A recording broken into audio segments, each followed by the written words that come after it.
नमस्कार विद्यार्थी मित्रांनो, आज आपण वर्ग 12वा विषय राज्यशास्त्र यातील प्रकरण दुसरं यातील शेवटचा भाग अभ्यासणार आहोत.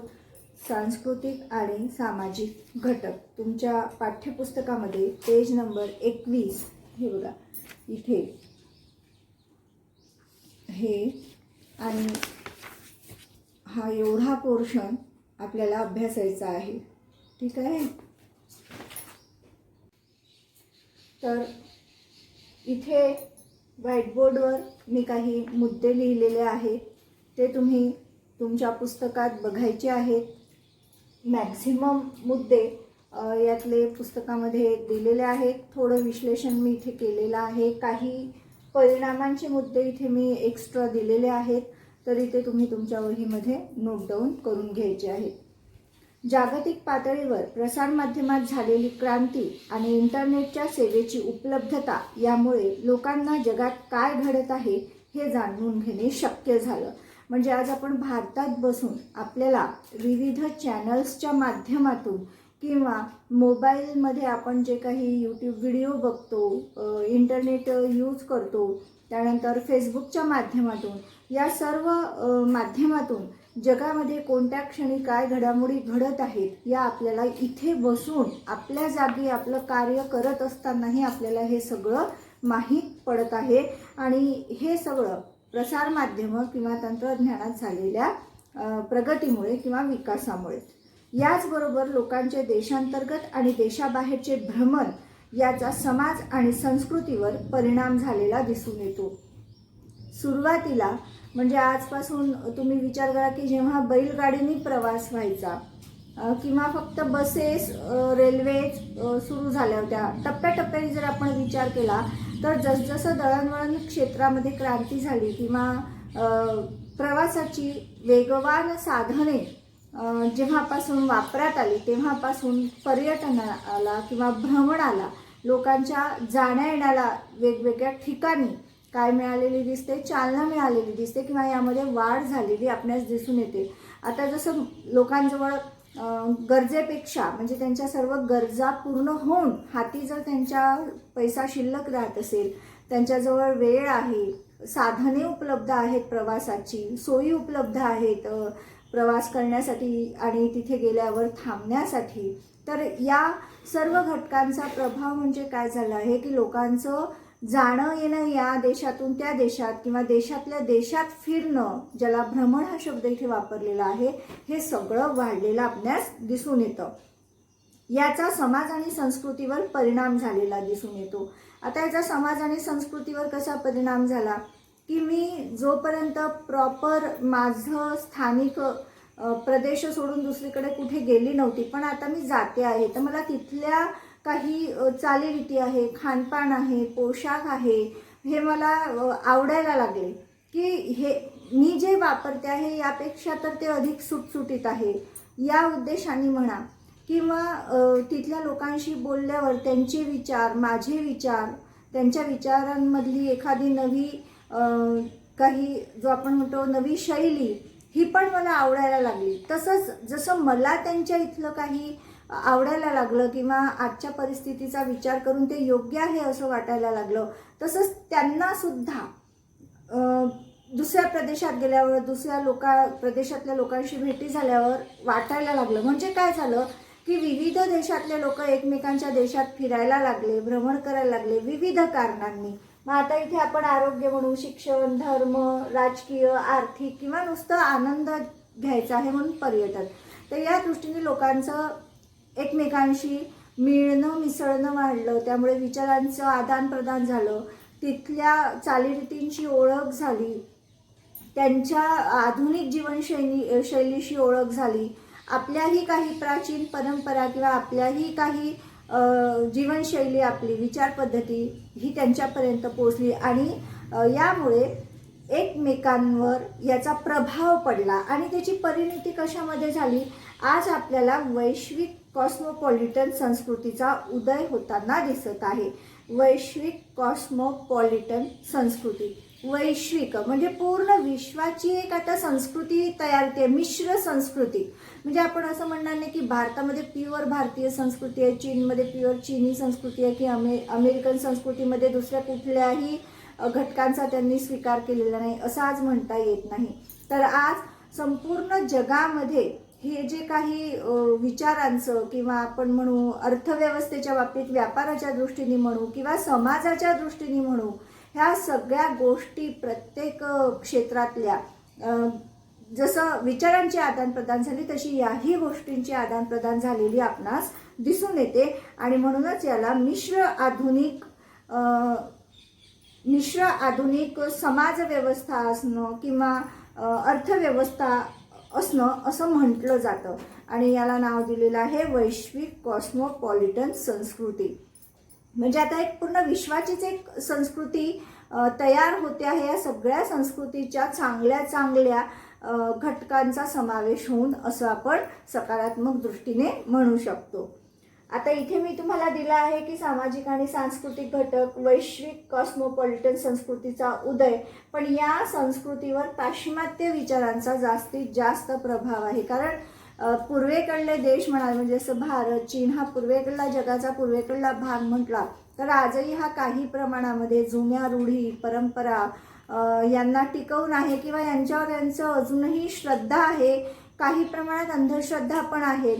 पण पाश्चिमात्य विचार हे खुले असल्या कारणाने आणि मोकळीक असल्या कारणाने ह्या नव्या वैश्विक संस्कृतीवर पूर्वेपेक्षा पाश्चिमात्य विचारांचा पगडा किंवा लाईफस्टाईलचा प्रभाव हा जास्त आहे असं आपण म्हणू शकतो. तर आता ही वैश्विक कॉस्मोपॉलिटन संस्कृतीचा उदय का होतोय तर लोकांच्या देशांतर्गत आणि देशाबाहेर भ्रमण वाढलेले आहे.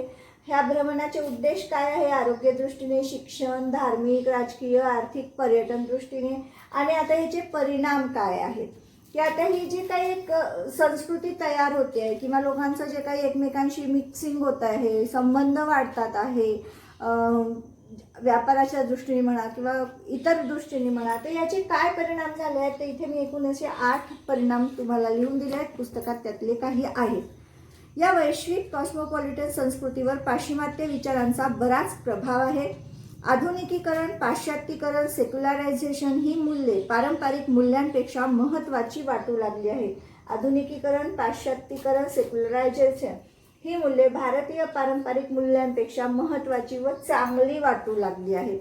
कारण आपण जर आपला इतिहास धुंडाळला काही वर्षांआधीचा तर जातपातीतली उच्च नीचता, श्रीमंत गरीब भेद, त्यानंतर धर्मांमधला भेद हे आपल्याला प्रकर्षाने जाणवतं, ज्यावर आज आपण बऱ्याच अंशी समाजात समानता आणण्यामध्ये यशस्वी झालेलो आहोत स्वातंत्र्यानंतर. पण तरीही ही जी काही पाश्चिमात्य मूल्य म्हणून आपल्याला नव्याने या मूल्यांची ओळख झाली. खरं म्हणजे सेक्युलरायझेशन आपल्याकडे हा पूर्वीपासून आहे, सर्व धर्म समभाव. त्यानंतर आधुनिकीकरण आपण हा जरी शब्द वापरला नसला तरी भारतीय संस्कृती ही हजारो वर्षापासून टिकूनच यासाठी आहे की ती सतत स्वतःला परिस्थितीनुसार मोल्ड करते आहे, आवश्यक ते बदल करते आहे. म्हणजेच काय, परिस्थितीनुसार स्वतःमध्ये ती आपोआप या भारतीय संस्कृतीमध्ये नवं ते स्वीकारलं जातं आहे. म्हणूनच ती अजूनही टिकून आहे.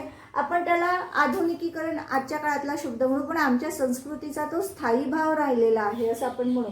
पण ही नव्याने पाश्चिमात्यांच्या दृष्टीने आपल्याला जी या मूल्यांची ओळख झाली तर त्यातला जो वेगळा भाव आहे तो आपल्याला आपल्या पारंपरिक भावापेक्षा किंवा आपल्या पारंपरिक मूल्यांपेक्षा कुठेतरी चांगला वाटतो आहे नव्या पिढीला. किंवा त्यांची जी विचार मांडण्याची शैली आहे, सुटसुटीतपणा आहे, तर कुठेतरी यांची तुलना करता नवी पिढी आपल्या कुठे जे काही बंधनं मर्यादा आहेत आपल्या पारंपरिक भारतीय मूल्यांमध्ये त्यापेक्षा हे त्यांना महत्त्वाचं आणि चांगलं वाटायला लागलं आहे. दुसरं, खाण्यापिण्याच्या सवयी बदललेल्या आहेत. लोकांच्या वैयक्तिक जीवनावर या विचारांचा प्रभाव झालेला दिसून येतो. उदाहरणार्थ खाण्यापिण्याच्या सवयीमध्ये बर्गर, पिझ्झा, वडापाव इत्यादी फास्ट फूडचे प्रमाण वाढलेले दिसते. पोळी भाजी खा म्हटलं की आजच्या मुलांच्या कपाळावर आठ्या येतात, रोज रोज काय तेच. पण हे जे फास्ट फूड आहे हे मात्र मुलं आवडीने खातात आहे.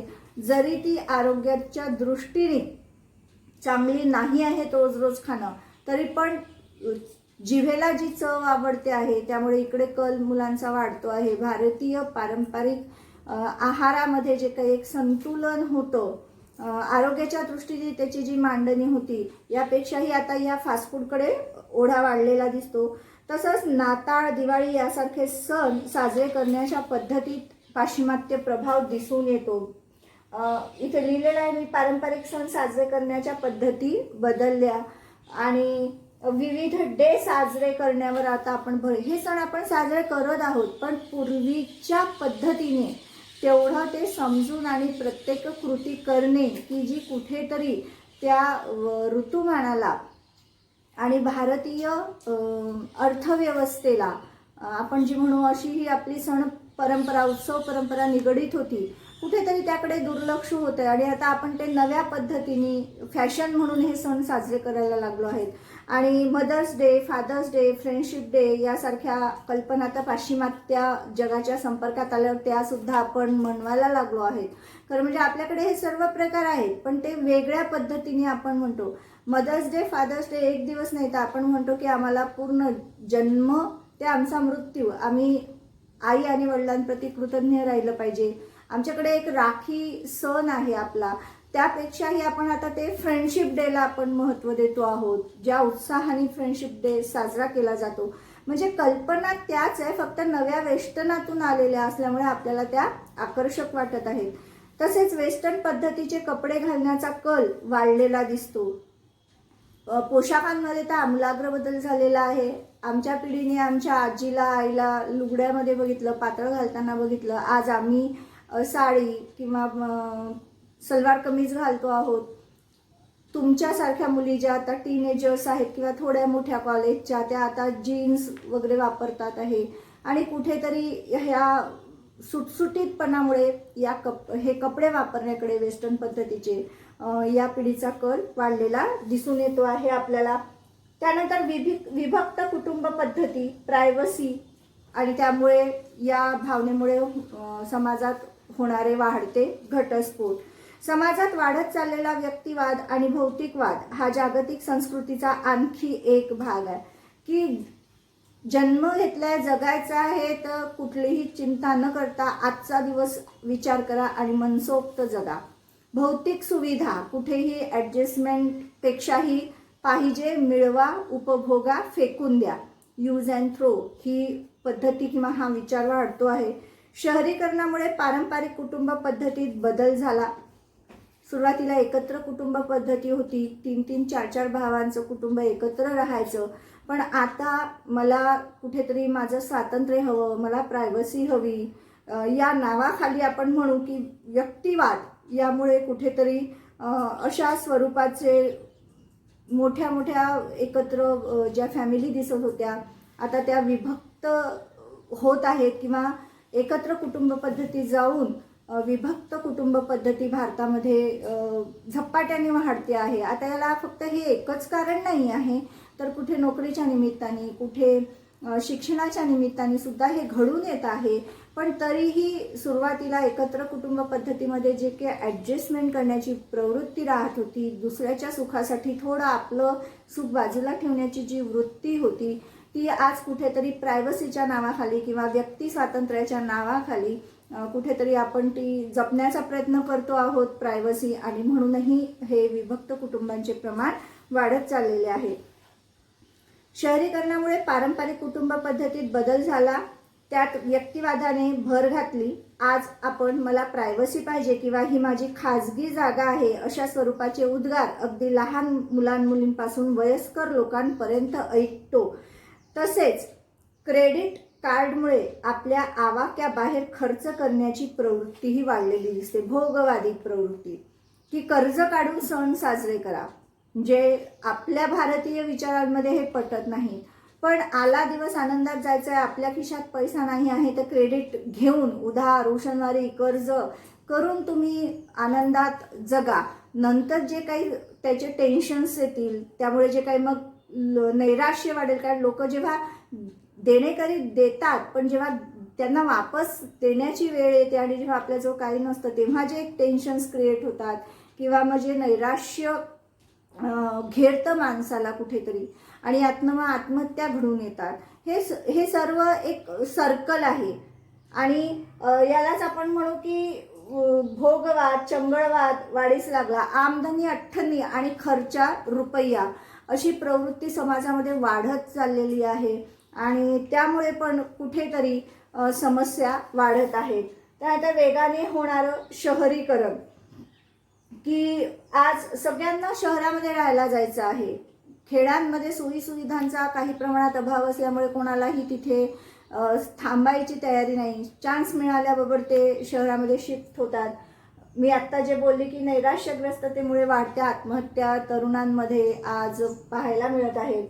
महिलांना वाढत्या संधी मिळालेल्या आहेत या जागतिकीकरणामध्ये आणि महिलांचा जो शिक्षणाचा एक टक्केवारी वाढलेली आहे त्यामुळे महिलांना सर्वच क्षेत्रामध्ये संधी प्राप्त झालेल्या आहेत. पण दुसरी याची काळी बाजू म्हणजे महिलांवरील अत्याचारांमध्ये सुद्धा वाढ झाली आहे. स्वरूप बदललं आहे अत्याचाराचं. हरॅशमेंट होत आहे.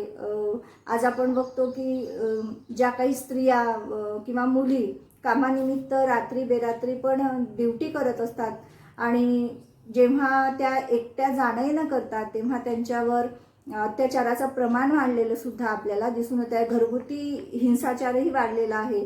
म्हणजे जितका भोगवाद, भौतिकवाद, चंगळवाद वाढलेला आहे त्या प्रमाणात हे अत्याचार सुद्धा जसं सुरुवातीला हुंडा बळी राहायचा, सासू सुनेला त्रास द्यायची, हे स्त्रियांच्या बाबतीतले अत्याचार होते, छळ होता. आता त्याचं स्वरूप कुठेतरी बॉसिंग होतं आहे. कुठेतरी स्त्रीच्या असहाय्यतेचा गैरफायदा पण घेतला जातो आहे. तर असे प्रॉब्लेम सुद्धा वाढलेले आपल्याला दिसून येतात आहे.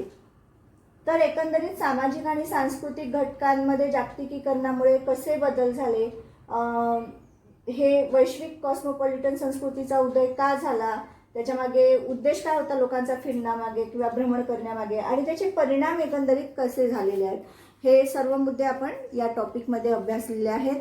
यावर तुम्हाला 3 मार्काचा प्रश्न किंवा एक संकल्पना चित्र अशा पद्धतीचे प्रश्न तयार होऊ शकतात. आता आपण जागतिकीकरणाचे विविध घटकांवर कसे परिणाम झाले हे अभ्यासले 4-5 व्हिडिओमध्ये.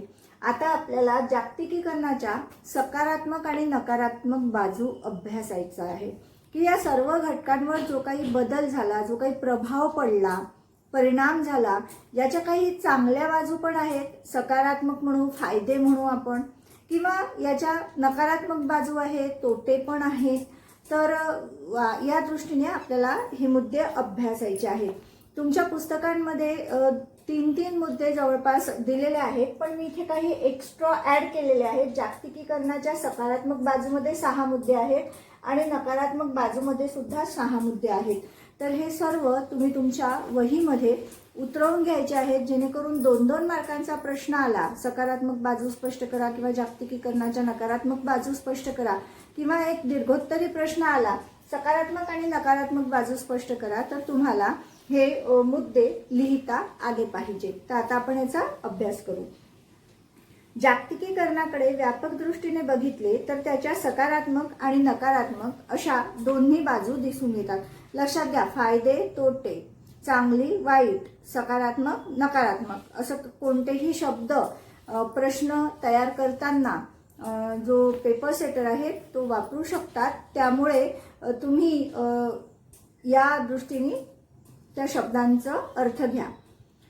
आता पहिली सकारात्मक बाजू काय, तर जागतिक घडामोडींची माहिती आपल्याला यामुळे मिळते आहे. जो काही तंत्रज्ञानामध्ये बदल विकास झाला आणि त्यामुळे पूर्ण जगाची माहिती आपल्याला घर बसल्या काही क्षणांमध्ये मिळते आणि ह्या सोशल मीडियाच्या संपर्कामुळे आपल्याला हे सहज शक्य झालेलं आहे आणि आपण एक अंदाज घेऊ शकतो की ह्याचा आपल्यावर किंवा आपल्या देशावर, आपल्या समाजव्यवस्थेवर किंवा आपल्या अर्थव्यवस्थेवर कसा परिणाम होईल याचा आपण एक अंदाज घेतो आणि आपल्याला त्याची चांगल्या प्रकारे जाणीव होऊ शकते आधीच आणि त्या अनुषंगाने आपण आपलं वागणं किंवा आपली स्ट्रॅटेजी आपण ज्याला म्हणू ते आपण वेळीच सावध होऊन योग्य रीतीने राबवू शकतो किंवा बदलू पण शकतो. त्यानंतर दुसरं आहे तरुणांना देश विदेशात नोकरी व्यवसाय याच्या नवीन संधी प्राप्त होतात आहे. देश विदेशात कुशल अर्धकुशल जे काही शिक्षित तरुण आहेत यांना आज देश आणि विदेशामध्ये विविध व्यवसायांमध्ये किंवा नोकऱ्यांमध्ये संधी प्राप्त होते. तरुणांसाठी आपल्या देशात नवीन संधी उपलब्ध होणे ही सकारात्मक बाब आहे. आपल्याच देशात नाही तर विदेशातही होत आहे. तसेच आपल्याला जगात काय चालले आहे आणि त्याचा आपल्यावर काय परिणाम होईल याची अधिक चांगली जाणीव होते आणि याची माहिती आपल्याला मिळते. हा पहिला आणि दुसरा मुद्दा इथे मी क्लिअर केला. आपण अधिक कार्यक्षम पद्धतीने जगाशी जोडलो गेलो आहे. जसं इथे मी अधिक संपर्क हे ऍड केलेलं आहे, तर इथे अधिक कार्यक्षम पद्धतीने आपण जगाशी जोडलेलो आहोत. रोजगाराच्या नवीन संधी उपलब्ध होत आहे, हा मुद्दा पण इथे गेला. आता खाजगी क्षेत्रामध्ये या रोजगाराच्या संधी जास्त प्रमाणात उपलब्ध होतात, कारण खाजगी क्षेत्राची आर्थिक क्षमता असल्याने ते नवीन नवीन उद्योग उभारले जातात आणि त्यामुळे नवीन रोजगाराच्या अधिक संधी या क्षेत्रामध्ये उपलब्ध होत आहेत. अधिक रोजगार निर्मिती केली जात आहे. हा बदल मुख्यतः खासगी क्षेत्रात होत आहे, कारण या क्षेत्राकडे आर्थिक क्षमता आहे. मी एकत्र हा पूर्ण लिहिलेला आहे. सरकार किती प्रमाणात सेवा उपलब्ध करू शकते यावर आर्थिक मर्यादा आहेत, कारण सरकारने जसं सांगितलं की सरकारी क्षेत्रांमध्ये प्युअर सरकारी क्षेत्रामध्ये की जिथे फक्त सरकारची गुंतवणूक आहे असे क्षेत्र आता दिवसेंदिवस कमी होत आहे, कारण विविध योजनांवर सरकारचा जो काही खर्च चालू आहे किंवा सुरक्षेवर जो काही खर्च चालू आहे त्यामुळे सरकारच्या आर्थिक क्षमतेवर मर्यादा येतात. पण खाजगी क्षेत्रात असं नसल्यामुळे तिथे रोजगाराच्या नवीन अधिक संधी उपलब्ध आहेत सरकारी क्षेत्राच्या तुलनेमध्ये. त्यानंतर शेतमाल व इतर उत्पादनांना जागतिक बाजारपेठ उपलब्ध झाली आहे. बिना मध्यस्थी शेतकरी आज आपला माल या तंत्रज्ञानाच्या साहाय्याने बाजारपेठांमध्ये पोहोचवत आहे. हा पण एक जागतिकीकरणाची ही सकारात्मक बाजू आहे जी तुमच्या पुस्तकात दिलेली नाही. 4, 5 आणि 6 हे मुद्दे ऍड करायचे आहेत तुम्हाला. 5वा मुद्दा ग्राहकांना निवडीची संधी आहे, कारण अनेक कंपन्या एकाच पद्धतीचा माल म्हणजे आपण एकाच टाईपचा माल उत्पादन, जसं अनेक शॅम्पू आहेत बाजारामध्ये, तर मला चॉईस मिळते आहे की मी काय घ्यायचं. तुम्ही पुस्तकांच्या बाबतीत जर आपण विचार केला तर एकाच टॉपिकवर अनेक लेखकांचे पुस्तकं उपलब्ध आहेत, पण माझ्याजवळ चॉईस आहे की मला कोणाचं जास्त चांगलं वाटतं, हे दर्जा कोणत्या उत्पादनाचा चांगला आहे तर ते उत्पादन मी घेऊ शकते. म्हणजे ग्राहकांना निवडीची संधी मिळते. आणि 6वं पायाभूत क्षेत्रात परदेशी गुंतवणूक येते आहे. FDI आपण आर्थिक घटकामध्ये हा मुद्दा अभ्यासलेला आहे आणि त्यामुळे पायाभूत क्षेत्रामध्ये ही विदेशी गुंतवणूक किंवा परदेशी गुंतवणूक होत असल्या कारणाने आपल्या देशाचा आज जो आपण शाश्वत विकास म्हणू प्रॉपर क्षेत्रातला विकास होतो आहे. तर ह्या सगळ्या सकारात्मक बाजू आहेत. तर अशाच नकारात्मक बाजू सुद्धा आहेत. पहिली, राज्याच्या कल्याणकारी योजनातील सहभाग कमी होईल किंवा थांबेल अशी भीती वाटत आहे. आता कल्याणकारी योजना म्हणजे कोणत्या, तर सरकारी शाळा आहे, सरकारी रुग्णालय आहेत किंवा ह्या वेगवेगळ्या दारिद्र्य रेषेखालील लोकांसाठीच्या ज्या काही योजना आहेत. तर आता तुम्ही बघा, सरकारी शाळा ओस पडतात आहे, खाजगी शाळांकडे कल वाढलेला आहे, दर्जा म्हणा किंवा इतर रिझन्स म्हणा तुम्ही. तर कुठेतरी राज्याच्या कल्याणकारी योजनातील सहभाग कमी होतो आहे, थांबत आहे, स्थगित होत आहे अशी एक भीती आहे आणि त्यामुळे वंचित घटकांचा जगणं अवघड होईल असं म्हटलं जातं. दुसरं, स्थानिक उद्योग, लहान स्वरूपाचे आपण ज्याला गृहोद्योग म्हणू, लघु उद्योग म्हणू, यांचा जागतिक स्पर्धेमध्ये टिकाव लागणं अवघड आहे आणि या स्पर्धेला तोंड न देऊ शकल्यामुळे हे उद्योगधंदे नष्ट होतात आहे, ठप्प पडत आहे. कारण या नफाखोरीच्या बाजारपेठेमध्ये लहान उद्योग टिकू शकत नाही आहेत. आता याचं जर उदाहरण तुम्हाला समजावून सांगायचं झालं तर एक बहुराष्ट्रीय कंपनी 10 प्रकारचे वेगवेगळे प्रॉडक्ट करते आहे आणि त्या 10 पैकी 2 प्रॉडक्ट फक्त ती एकटी कंपनी तयार करते आहे. तिला स्पर्धा नाही, त्यामुळे ती त्यावर कितीही मार्जिन ठेवू शकते प्रॉफिटचं.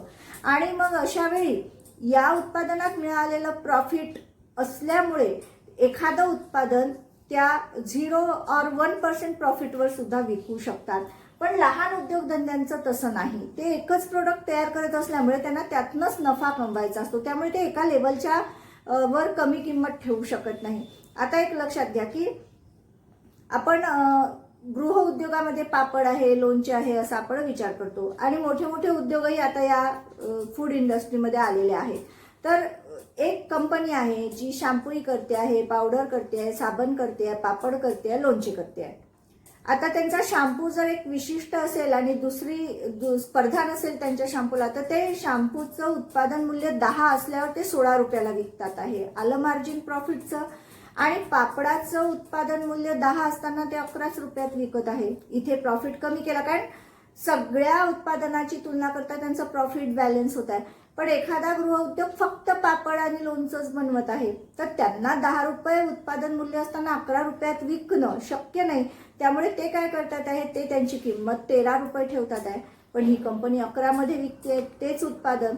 दर्जाचा विचार केला आणि दोघांचाही दर्जा सारखा आहे असा जरी आपण विचार केला, तरी ग्राहक म्हणून मी 13 रुपयाची वस्तू विकत घेईल की 11 रुपयाची वस्तू विकत घेईल? साहजिक 11 रुपयाची वस्तू विकत घेईल.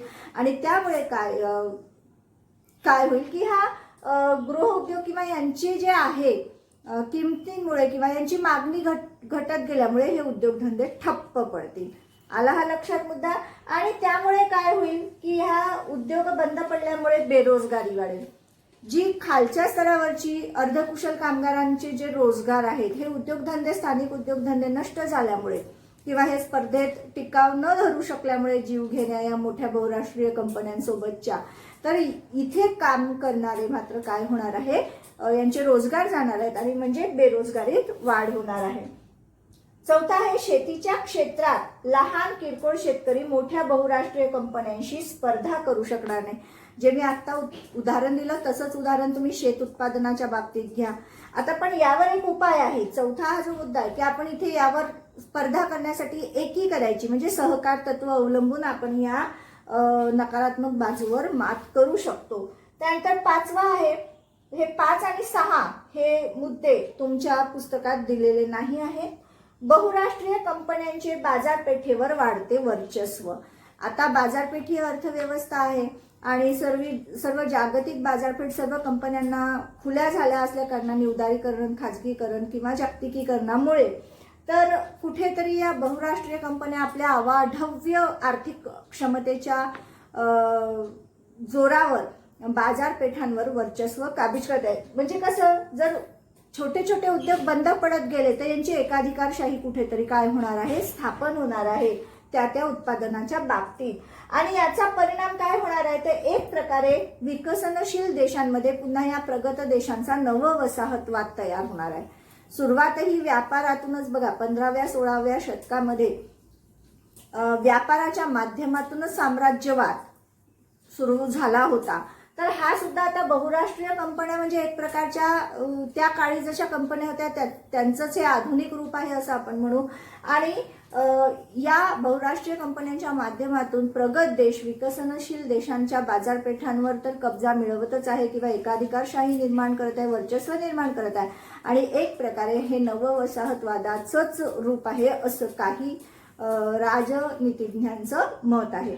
तर एकंदरीत आपण सकारात्मक बाजू आणि नकारात्मक बाजूंचा अभ्यास केलेला आहे.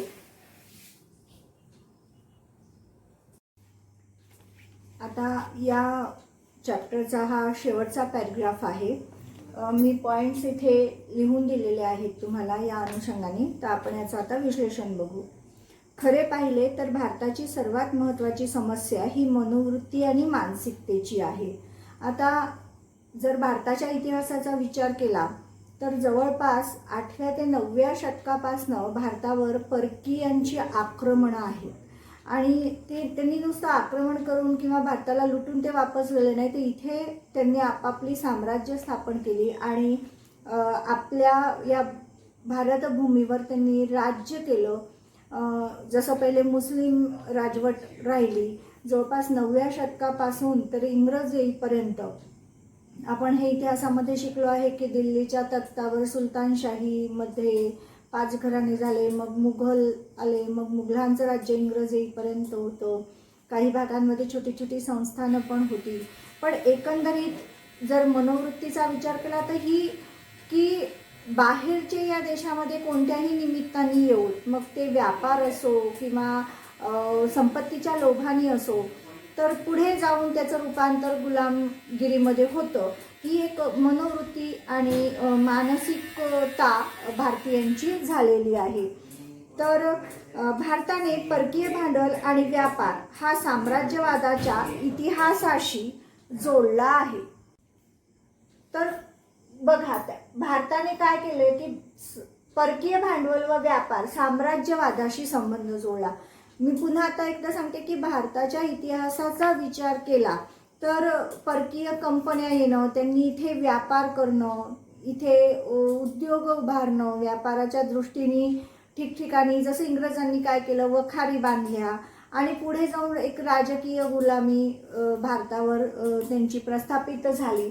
तर आपण ह्याचा आजही आपल्या मानसिकतेमध्ये किंवा आपल्या कुठेतरी ते एक खोल रुजलेलं आहे आपल्या मनोवृत्ती किंवा मानसिकतेमध्ये की हे याची परिणती पुढे अशी होते. आणि म्हणून आणि आपण स्वातंत्र्य म्हणजे काय समजतो आहोत? स्वातंत्र्य म्हणजे स्वायत्तता व स्वावलंबन. आम्ही इंग्रजांना आमच्या देशातून घालवून दिलं आणि जे काही स्वातंत्र्य मिळवलं, तर आता आम्ही काय म्हटलं की स्वातंत्र्य म्हणजे स्वायत्तता. आता आम्ही सार्वभौम झालो, आमचे निर्णय घेण्याची स्वायत्तता आम्हाला मिळाली. आणि स्वावलंबन की आता पुन्हा व्यापारी दृष्ट्या आम्हाला कोणावर अवलंबून राहायचं नाही, कारण पुन्हा याची परिणती साम्राज्यवादात होईल, ही एक मानसिकता. भारतात साम्राज्यविरोधी विचार प्रणालीच्या आधारे उदारीकरणाच्या संकल्पनेला विरोध केला जातो. आता जे मी आत्ता स्पष्टीकरण केलं की आम्ही साम्राज्यवादाला सुरुवातीपासून विरोध केला, कारण आम्ही त्याचे दुष्परिणाम भोगलेले आहेत.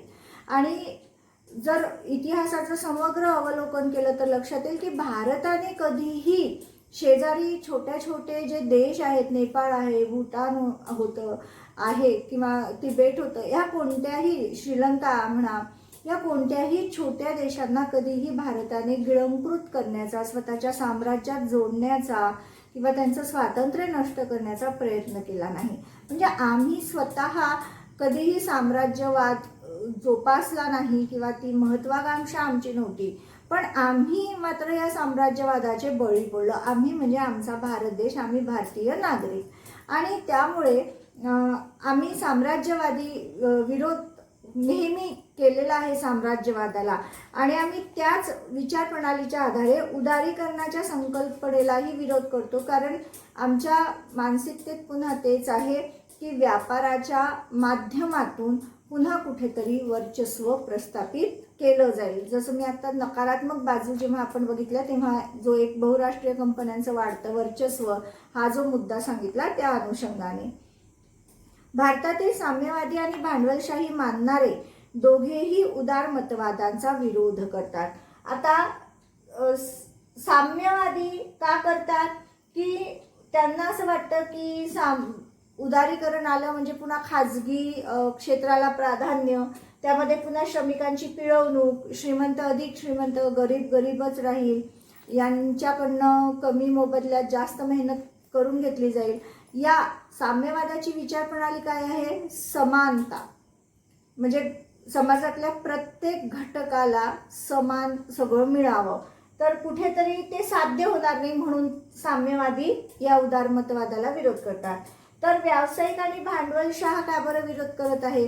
कारण जागतिकीकरण किंवा उदारीकरण स्वीकारलं तर अनेक उद्योगधंदे सुद्धा इथे येतील, त्यांच्याशी स्पर्धा वाढेल आणि स्पर्धा वाढल्यामुळे त्यांना एक जे पारंपरिक संरक्षण होतं की आम्हीच उत्पादन करतो आणि इथे आमचं नक्की विकल्याच जाणार आहे कारण दुसरं कोणी आहेच नाही, हे जे संरक्षित भूमिका होती ती सुद्धा त्यांची जाईल. म्हणून हे भांडवलशाह किंवा व्यावसायिक सुद्धा याला विरोध करतात.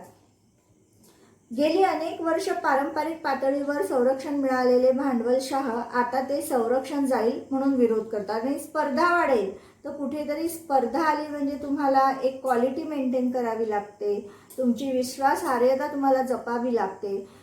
एकट्याच म्हटल्यावर कसंही कुठलंही काहीही केलं तरी चालेल, उत्पादन कमी जास्त असलं तरी पर्याय नसेल. पण स्पर्धा आली म्हणजे काय होणार आहे की इथे कुठेतरी ग्राहकांना निवडीची संधी मिळणार आहे. त्यामुळे आपोआप जे एक संरक्षण होतं बाजारपेठेमध्ये दुसरं उत्पादन नसल्यामुळे ते जाईल, म्हणून ते विरोध करतात. आता शेवटी भारताने, आपण कितीही म्हटलं की राज्याची भूमिका बदलली किंवा स्थान महत्त्व कमी झालं, तरी मागच्या एका व्हिडिओत तुम्हाला सांगितलं की असं नाही आहे. त्यांची भूमिका बदलली आहे, अंशतः मर्यादा आल्या आहेत, पण त्यांची कार्य मात्र आजही तीच आहे. उदाहरणार्थ राज्याची कार्य काय? कल्याणकारी योजना राबवणे, मूलभूत मूल्यांचं रक्षण करणे आणि वंचित लोकांचा सांभाळ करणे, परिघावरील किंवा वंचित लोकांचा सांभाळ, हे राज्याचं कार्य आजही तितकंच महत्त्वाचं आहे. राज्य ते करतंय विविध त्यांच्या संस्थांच्या माध्यमातून, हे आपण राजकीय घटकामध्ये बघितलं. पण जागतिकीकरण ही आज काळाची गरज आहे. तर हे सगळं राज्यांनी करत असताना जागतिकीकरणाच्या बाजूनेही सकारात्मक दृष्टिकोन ठेवावा आणि कार्य, राज्याची कार्य लोककल्याणकारी आणि जागतिकीकरण यांचा समतोल साधून पश्चिमी राष्ट्रांसोबत जसे आपले संबंध व्यापार आहेत, तसेच आता पूर्वेकडे पहा या धोरणानुसार भारताने 2010 नंतर पूर्वेकडे पहा हे धोरणही स्वीकारलेलं आपण बघितलं. तर पूर्वेकडील राष्ट्रांशीही व्यापार आणि राजकीय संबंध वाढवून आपल्याला विकास साधायचा आहे आणि आपली भूमिका लोककल्याणकारीच ठेवायची आहे. आणि हा समतोल साधून असा विकास साधणे ही आज काळाची गरज आहे. कारण आपल्याला जगाच्या मागे पडायचं नाही, तर जगाच्या बरोबरीने आपल्याला पाऊल टाकायचं आहे.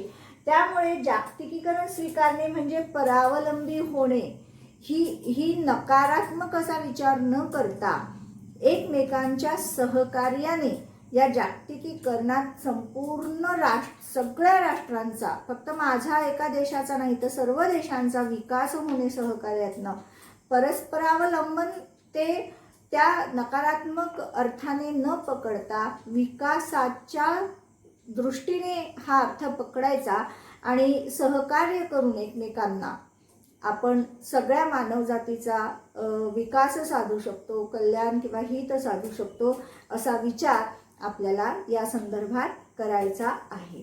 तर इथे आपला हा चॅप्टर, हे दुसरं प्रकरण 1991 नंतरच्या महत्त्वाच्या संकल्पना आणि समस्या, ज्यामध्ये आपण जागतिकीकरण हे बघितलं. जवळपास 5 भाग आपण या चॅप्टरचे केले आणि एकंदरीत या 5 भागांमध्ये आपण हा पूर्ण चॅप्टर अभ्यासलेला आहे.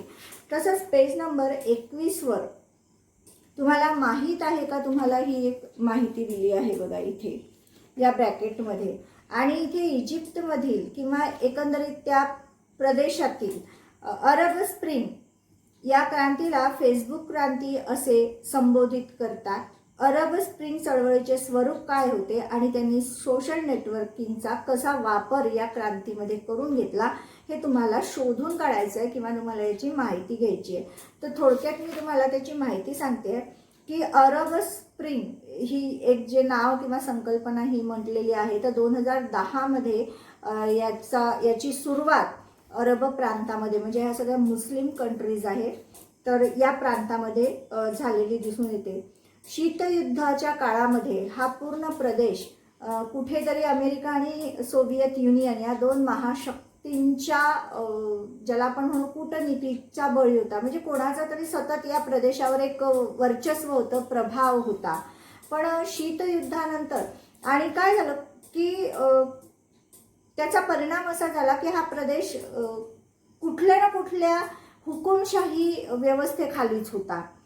पण जेव्हा सोव्हिएत युनियनचं 1991 मध्ये विघटन झालं, 89 पासून जी काही एक प्रोसेस सुरू झाली आणि 91 मध्ये विघटन झालं, तर कुठेतरी एक पोकळी निर्माण झाली आणि एक महासत्ता संपल्यामुळे किंवा नष्ट झाल्यामुळे अमेरिकेलाही एकमेव महासत्ता अमेरिका उरल्यामुळे जी काही कूटनीती होती त्यामध्ये अमेरिका ही थोडी शांत झाली, कारण एक समोरची पार्टीच नाही आहे म्हटल्यावर त्यामुळे इथे एक पोकळी निर्माण झाली होती.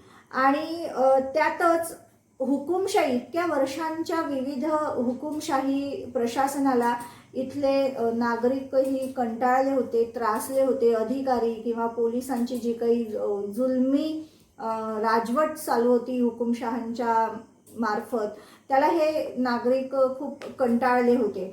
आणि त्यातच ट्युनिशियामध्ये 2010चा प्रसंग या देशातला एक फळ विक्रेता मोहम्मद बोझुजी जो सिद्दी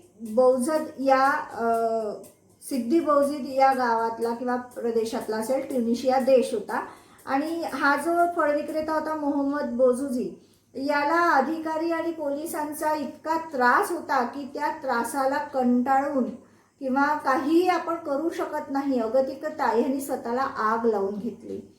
आणि याची ही घटना की हुकुमशाही आणि त्या अंतर्गत पोलीस आणि अधिकारी कसे प्रशासनातले सामान्य जनतेला कसे पिळतात, हे सगळं, ही जी घटना आहे त्या अरब प्रांतामध्ये या सोशल नेटवर्किंगच्या माध्यमातून पोहोचली.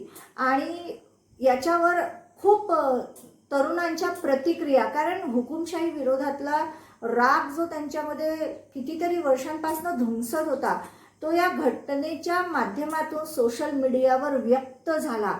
आणि यांनी पाहता पाहता विचारांची आणि मतमतांतरांची एक लाट आली आणि त्यांनी क्रांती झाली. तर जवळपास अरब प्रांतातल्या Kuwait, Lebanon, Oman, Jordan, Sudan, Algeria, मिस्र, येमेन, लिबिया, बहरीन, सिरिया आणि ट्युनिशियात ही घटनाच घडली होती. या देशांमध्ये तिथल्या प्रस्थापित राजेशाही विरोधात प्रदर्शन सुरू झाले. आणि जुन्या प्राचीन एकाधिकारशाही, सुलतानशाही, राजेशाहीपासून मुक्त व्हायचं, हुकुमशाहीपासून, आणि लोकशाहीची स्थापना व्हावी याच्यासाठी खूप सोशल नेटवर्किंगवर विचारांचा आदान प्रदान आणि जागृती केली गेली. सध्या फक्त ट्युनिशियामध्ये याचा परिणाम असा झाला पुढे की ट्युनिशियामध्ये निवडणुका झाल्या आणि तिथे म्हणू आपण की लोकशाहीची प्रस्थापना झालेली दिसते. बाकी सगळीकडे हे जी क्रांती होती किंवा उठाव होते, मागण्या होत्या, ह्या दडपून टाकण्यात आल्या. पण ह्या सगळ्याचा परिणाम त्या प्रदेशावर असा झाला की अरब जगात अस्थिरता माजली. त्यानंतर दहशतवादी क्रांतिकारी संघटना यातनं निर्माण झाल्या की ज्या हुकुमशाही विरोधात लढा देण्यासाठी उभ्या झाल्या, पण कालांतराने त्यांचं रूपांतर हिंसा करणाऱ्या संघटना, यादवी माजवणाऱ्या असं एक झालं. त्यानंतर तेल उत्पादनावर याचा परिणाम झाला, कारण यादवी माजल्यामुळे आणि व्यवस्था कोलमडल्यामुळे, अस्थिरतेमुळे, अशांततेमुळे, अव्यवस्थेमुळे कुठेतरी त्यांच्या मुख्य जे त्यांचं अर्थव्यवस्थेचं स्रोत आहे तेल उत्पादन, खनिज तेल उत्पादन, यावर परिणाम झाला. कमी जास्त उत्पादन झाल्यामुळे त्याचा परिणाम अर्थव्यवस्थेवरही झाला. बेरोजगारी वाढली, हिंसेमुळे उद्योगधंदे ठप्प पडले होते आणि यादवी माजली. आणि काही देशांचं तर यातनं विभाजन झालं, जसं सुदानचं विभाजन झालं 2011 मध्ये. आणि कितीतरी लोक या गृहयुद्धांमुळे विस्थापित झाले. त्या अजून मानवी समस्या, मानवतावादी दृष्टिकोनातून ज्या नव्या समस्या निर्माण झाल्या, हे सगळं या अरब स्प्रिंगमध्ये एकंदरीत आपल्याला पाहायला मिळतं. पण एका घटनेमुळे, आणि ती घटना सोशल नेटवर्किंगचा वापर करून संपूर्ण अरब प्रांतामध्ये ज्या त्या घटनेचं एक विश्लेषण झालं आणि जी काही एक विचारांमध्ये त्यांची विचारांद्वारे आदानप्रदान झाल्यामुळे, संवाद झाल्यामुळे एक जी काही विचारांची जागृती झाली, कुठेतरी हुकुमशाहीला विरोध आणि लोकशाहीची मागणी, ह्या सर्व गोष्टी या सोशल नेटवर्किंगच्यामुळे शक्य झाल्या की त्या जागी राहूनही पाठिंबा मिळत गेला, कुठेतरी समर्थन मिळत गेलं असं आपण म्हणू शकतो. थोडक्यात या अरब स्प्रिंगची मी तुम्हाला माहिती दिलेली आहे. तुम्ही अजून डिटेल माहिती सर्च करू शकता आणि यावर तुम्हाला तुमचा एक आपण ज्याला म्हणू छोटे खानी एक निबंध तुम्हाला तयार करायचा आहे की अरब स्प्रिंग ला होण्याला किंवा अरब प्रदेशामध्ये फेसबुकद्वारे किंवा सोशल मीडियाद्वारे क्रांती कशी पुढे गेली याविषयीची ही माहिती तुम्हाला तुमच्या वहीमध्ये लिहून काढायची आहे. तर आता ह्या टॉपिकचा विचार केला तर यावर एक संकल्पना चित्र तयार होऊ शकतं. स्वातंत्र्य म्हणजे स्वायत्तता आणि स्वावलंबन. त्यानंतर राज्याची कार्य यावर एक संकल्पना चित्र तयार होऊ शकतं. यावर 2 मार्काचं तुमचं मत, भारत आणि जागतिकीकरण संदर्भ, भारताचं जागतिकीकरणाबद्दल मत नोंदवा असा एक प्रश्न ह्या पूर्ण पॉईंट्सवर तुम्हाला विचारला जाऊ शकतो. अशा पद्धतीने तुम्हाला या पूर्ण प्रकरणाची तयारी करायची आहे. आणि माझा हा व्हिडिओ तुम्हाला आवडला असल्यास, विश्लेषण अभ्यासपूर्ण, माहिती अभ्यासपूर्ण वाटली असल्यास नक्की कमेंट करा, सुधारणा सांगा. आणि तोपर्यंत आता आपण पुढचा चॅप्टर सुरू करू राज्यशास्त्राचा. तोपर्यंत नमस्कार.